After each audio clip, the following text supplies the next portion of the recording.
నమస్తే, welcome to our channel. నేను సిరి. వైసీపీకి రిటర్న్ అయిన తర్వాత ఆళ్ల రామకృష్ణారెడ్డి గారి పైన ప్రతీకారం తీసుకునే చర్యలు మొదలైనాయా అంటే మొదలైనట్టు కనిపిస్తుంది.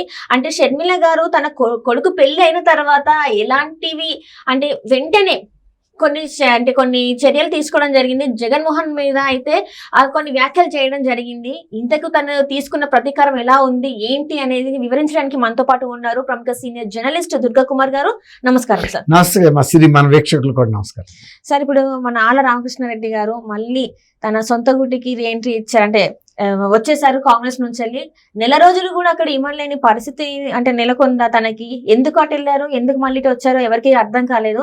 అయితే ఈ కారణంతో షర్మిల గారికి కొంచెం కోపం వచ్చింది. ఆయన అట్లనే ప్రతీకారం కూడా తీసుకుంటారని కూడా తెలుస్తుంది. ఇంతకీ అది ఎలా సాధ్యమవుతుంది సార్? మీరు అన్నట్టు ఆళ్ల రామకృష్ణారెడ్డి ఆయన అండతో ఈమెమి ప్రభుత్వం ఏర్పాటు చేస్తారని ఏమి అనుకోలే. అలాంటి వాళ్ళు ఎంతో మంది వస్తారు, కోవర్ట్లు లేకపోతే ఇన్ఫార్మర్స్ పోతారు. కాంగ్రెస్ పార్టీలో అది పెద్ద విషయం ఏం కాదు. ఇప్పుడు జగన్మోహన్ రెడ్డికి అక్కడ అతను క్యాండిడేచర్ కావాలేమో గాని షర్మిల గారికి ఆళ్ల రామకృష్ణారెడ్డితో అంత అవసరం ఏం లేదమ్మా. ఆమె ఒక జాతీయ పార్టీ అధ్యక్షురాలు, ఆయనంతటా ఆయనే వచ్చాడు, ఈమెమో ఆహ్వానించలేదు. అట్లాగే ఆయనంతటా ఆయనే వెళ్ళిపోయాడు. అసలు ఆమె వచ్చిన తర్వాత, అతను ఈ పార్టీలో చేరిన తర్వాత ఆమె ఆంధ్రప్రదేశ్లో ఉన్నది ఎన్ని రోజులు, వెంటనే కుమారుడి వివాహం ఏర్పాట్ల కోసం రాజస్థాన్ వెళ్ళిపోయారు. అసలు గట్టిగా 4-5 రోజులు కూడా ఆయన ఇక్కడికి వచ్చిన తర్వాత ఆమె లేదు. కాబట్టి ఆళ్ల రామకృష్ణారెడ్డి పార్టీలో జారటం ఎంత యాదృచ్ఛికమో వెళ్ళిపోవటం కూడా అంతే. దానికేం ఆమె ప్రాముఖ్యత ఇవ్వలేదు. ఇంకా కొంచెం కటువు మాట కూడా ఆమె విలేకరులతో మాట్లాడింది. అట్లాంటి వాళ్ళు పెద్ద లెక్క ఏం కాదు, ఆడొక ఇంటర్ అన్న లెవెల్లో మాట్లాడింది. కాబట్టి పెద్ద మనం దానికి ప్రాధాన్యత ఇవ్వాల్సిన అంశం అయితే కాదు. కాకపోతే ఏంటంటే ఆమె ఇవాళ ఇక్కడికి వచ్చిన తర్వాత ఈ నిరుద్యోగ యువత గురించి తీసుకున్న అంశం, ఆమె 99 ఫెయిల్యూర్ చెప్తుంది జగన్మోహన్ రెడ్డి గారి గురించి. కాబట్టి ఏదో ఒక అంశంతో మొదలు పెట్టాలి. కాబట్టి వచ్చిన తర్వాత వెంటనే ఇది టేకప్ చేసింది.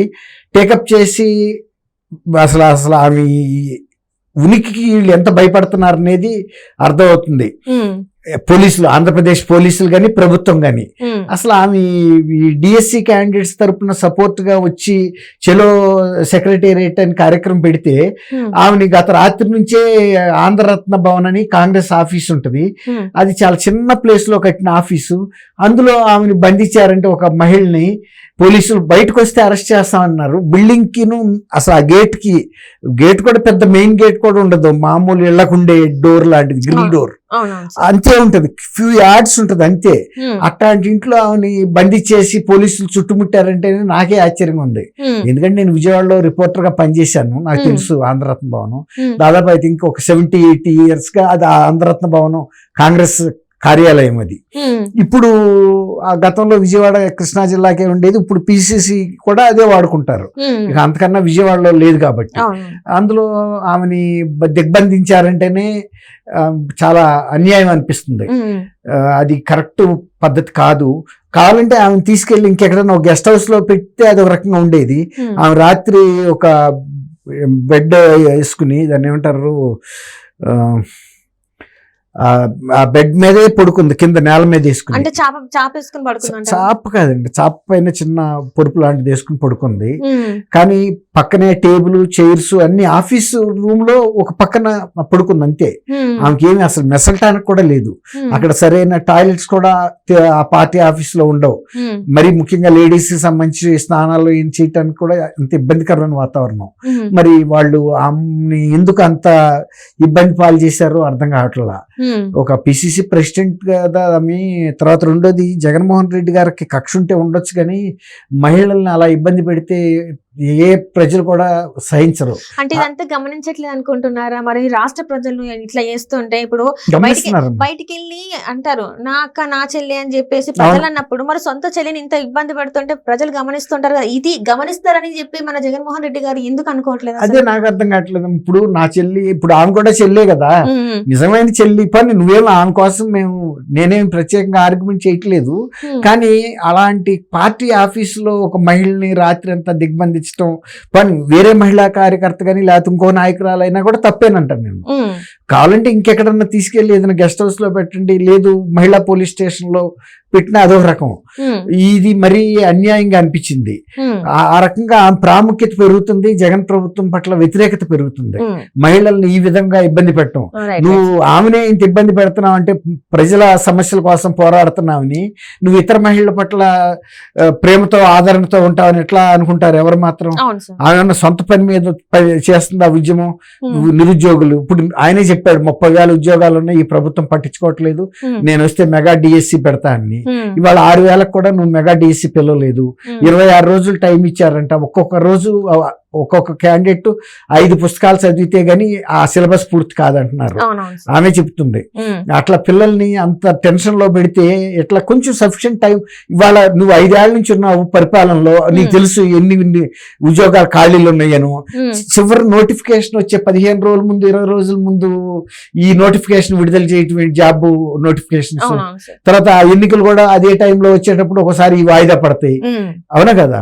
కాబట్టి అసలు వాతావరణం డిస్టర్బ్డ్ గా ఉంటుంది. మైకులు రేపు అంతా కూడా పిల్లలు చదువుకునే వాతావరణం ఉంటుందా? ఎలక్షన్ నోటిఫికేషన్ వచ్చిన దగ్గర నుంచి మీటింగులు, ప్రసంగాలు, చాలా డిస్టర్బెన్స్. తర్వాత వ్యాన్లు తిరుగుతా ఉంటాయి స్ట్రీట్స్ లోను. పిల్లలకి ప్రశాంతి ఎక్కడ ఉంటుంది, ఎక్కడ చదువుకోగలుగుతారు?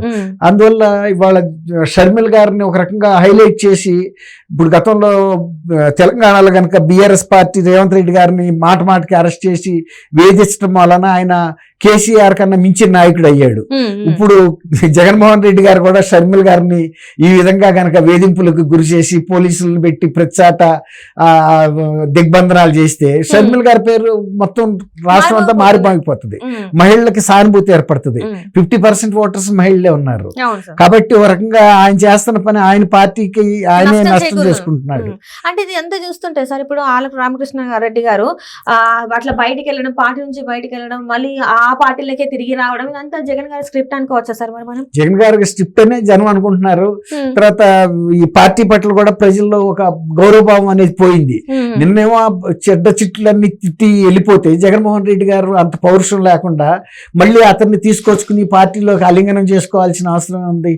ఎవరి పట్లైనా సరే కక్ష సాధింపు ధోరణితో ప్రవర్తించే చెల్లెల పట్ల కక్ష సాధింపు, తల్లి పట్ల ఉన్న వ్యక్తి ఆళ్ల రామకృష్ణారెడ్డి గారి పట్ల అంత దిగజారి ఆలింగనం చేసుకోవాల్సిన అవసరం ఏముంది? ఆఫ్టర్ ఆల్ ఇప్పుడు నిన్న చెడ్డ తిట్లు తిట్టి వెళ్ళాడు. ఇప్పుడు ఒక రకంగా నువ్వు వైఎస్ రాజశేఖర్ రెడ్డి కొడుకువే కాదు, అతను అలాంటి బుద్ధులే లేవు, అలాంటి విశాల దృక్పథం లేదు, పరిపాలన తెలీదు, వేధిస్తాడు, నియోజకవర్గాన్ని అభివృద్ధి కాకుండా అడ్డుపడ్డాడని, నమ్మిన వాళ్ళని మోసం చేస్తాడని ఎన్ని తిట్టి ప్రజలందరూ విన్నారు. మళ్ళీ గట్టిగా 20 రోజులు అయ్యే లోపల పార్టీలోకి తీసుకోవటం అంటే అది జగన్మోహన్ రెడ్డి గారికే నష్టం. ఆళ్ల రామకృష్ణారెడ్డికి పోయేది ఏం లేదు దాంతో. అసలు దీని వెనకాల అసలు వ్యూహం ఏంటంటారు సార్? అంటే చాలా మంది అంటాం ఏంటంటే ఇది అక్కడ కొవర్ట్గా పంపాడు అని. కొవర్ట్గా పంపడానికి నా వ్యక్తిగత అభిప్రాయం ఏంటంటే, కాంగ్రెస్ పార్టీ ఎప్పుడు రహస్యంగా ఏళ్లలాగా రాత్రికి రాత్రి నిర్ణయాలు తీసుకుని అమలు చేయదు. అది ప్రజల్లో పెట్టి చర్చించి ప్రజల సమస్యలు ఇప్పుడు తీసుకుందాం. డిఎస్సికి సమస్య వాళ్ళు ఎవరన్నా చెప్పారా, లేకపోతే ఏమన్నా ఉందా? ప్రజలతో పాటు మమేకమై అడిగేసింది, వాళ్ళకి నాయకత్వం వహించింది. అట్లా కాంగ్రెస్ పార్టీలో నేను గతంలో కూడా విలేకరుగా ఉన్నప్పుడు కూడా కాంగ్రెస్ పార్టీ వ్యవహారాలు చూసేవాడిని. నేను కాంగ్రెస్ పార్టీలో అలాంటి రహస్యమైన విధానాలు ఏమి ఉండవు. తర్వాత ఒక 2-3 కూర్చుని రహస్యంగా చర్చించి అర్ధరాత్రి పూట జీవోలు ఇవ్వటం, లేకపోతే అర్ధరాత్రి పూట ప్రత్యర్థులను అరెస్ట్ చేయటం, అలాంటి పద్ధతులు కాంగ్రెస్ సంస్కృతే కాదు. ఎప్పుడైనా వాళ్ళు ఓపెన్ గా ఉంటారు. ఏదైనా ప్రజల్లో చర్చించి ప్రజలను కలుపుకుని ప్రజల కోసం పనిచేస్తారు. తమ వ్యక్తిగతమైన స్వార్థం కోసం చేయరు. అట్లా చేస్తే కాంగ్రెస్ లీడర్స్ ఈ పార్టీకి చాలా సంపాదించేవాళ్ళు. ఇప్పుడు చాలా మంది కాంగ్రెస్ ముఖ్యమంత్రులు రాష్ట్రాలకి అనేక సార్లు, ఆంధ్రప్రదేశ్ లో కూడా ఎన్టీ రామారావు గారు వచ్చేవరకు కూడా కాంగ్రెస్ ముఖ్యమంత్రులే కదా 30 ఏళ్ళు, 83 వరకు కూడా. అట్లాగే తర్వాత రాజశేఖర రెడ్డి గారు కూడా ముఖ్యమంత్రి అయినా ఆయన వ్యక్తిగతంగా సంపాదించలా. ఇప్పుడు ఈయన తను ముఖ్యమంత్రి కుమారుడిగా ఆ పొజిషన్ ని క్విడ్ ప్రోకో ద్వారా సంపాదించాడు అనేదే కదా ఇప్పుడు మనకు తెలుస్తుంది ఫస్ట్ టైం. కాబట్టి గతంలో కాంగ్రెస్ అప్పుడు కల్చర్ ఎలా ఉందో ఇప్పుడు కూడా అంతే ఉన్నారు కాంగ్రెస్ లీడర్స్. షర్మిల ఆమె కోసం కోవర్ట్లు పంపటం అనేది కూడా అది పెద్ద హర్షించదగ్గ విషయం అయితే కాదు. ఈ వెళ్ళి గోడ చేయాల్సినంత పరిస్థితి అక్కడ లేదు. అంటే అప్పటికి ఇప్పుడు షర్మిల గారు వచ్చి కూడా అప్పటికి కూడా ఎన్ని రోజులు అవ్వలేదు, అదే అప్పటికి కూడా ఆమెకి ఏపీపీసీసీ పగ్గాలు అయితే కట్టబెట్టక ముందు ఇన్ని మాట్లాడాలంటే అప్పటికి జగన్మోహన్ రెడ్డి గారు నేను ఓడిపోయినట్టు తనకు తాను అంగీకరించినట్టు అని అనుకోవాలి. మరి మనం భయపడినట్టు అనుకోవాలి. లేకపోతే షర్మిల గారు మీరు అన్నట్టు ఆమెకి అసలు ఆ పార్టీ పదవి కూడా ఒక ముందే భయపడ్డట్టు అయింది. రెండోది మళ్ళీ రామకృష్ణారెడ్డి గారు రామకృష్ణారెడ్డి గారు బయటకు వచ్చి ఏం చెబుతున్నాడంటే షర్మిల గారి పార్టీ నిండా కోవర్ట్లును ఇన్ఫార్మర్సే ఉన్నారని. ఆ పార్టీ వచ్చింది ఎప్పుడు, ఆ పార్టీలో ఎవరన్నా పుంకాలుగా జనం వచ్చి ఏమన్నా చేరారా గుంపులుగా? ఎవరో జారలేదు. ఇప్పుడే ఆమె పార్టీని పటిష్టపరుచుకుంటుంది. ఇంతలోకి ఆయనకి అంతమంది ఇన్ఫార్మర్లను కోవర్ట్స్ ఎట్లా కనపడ్డారు? ఇది విచిత్రంగా ఉంది. ఆయనే ఆ భావంతో వెళ్ళాడేమో అనుకుంటున్నారు.